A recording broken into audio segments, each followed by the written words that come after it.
A comparative assessment of apical debris extrusion by various glide paths establishing endodontic instrument.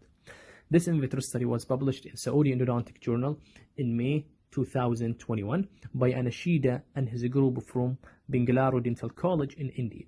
The aim of this study was to quantitatively compare the apically extruded debris using various glide path instruments. 75 single-rooted mandibular incisors were collected for this study.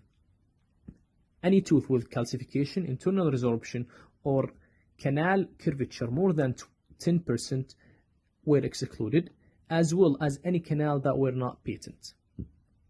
Working length was standardized by decoronation at 17 millimeter.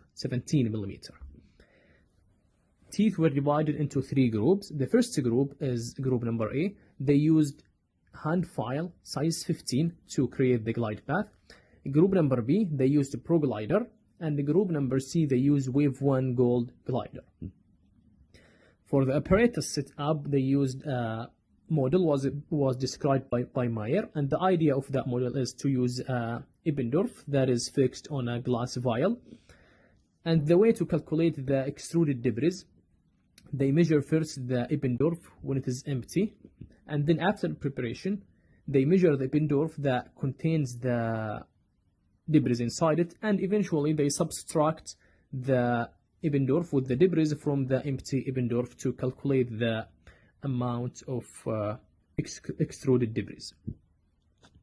For instrumentation technique, for group number A, they used balanced force technique.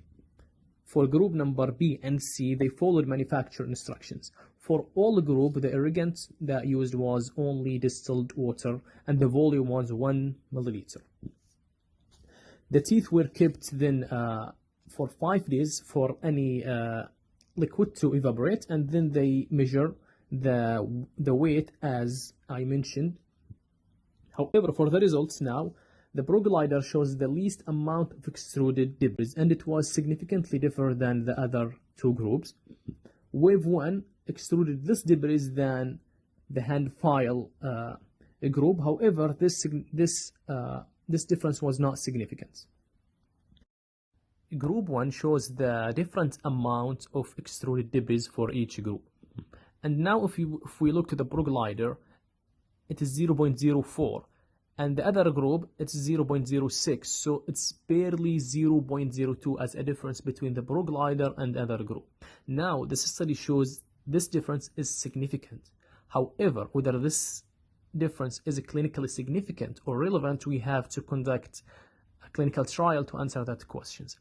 The other things that must be kept in mind is that this study only used the water as irrigant, and in clinical setup, other irrigants such as sodium hypochlorite and Irita will be used, and this also will alter the amount of extruded debris also. Last thing to mention is the curvature of the canal will play a role in the amount of extruded debris and the type of the instrument to be used as a glide path creator.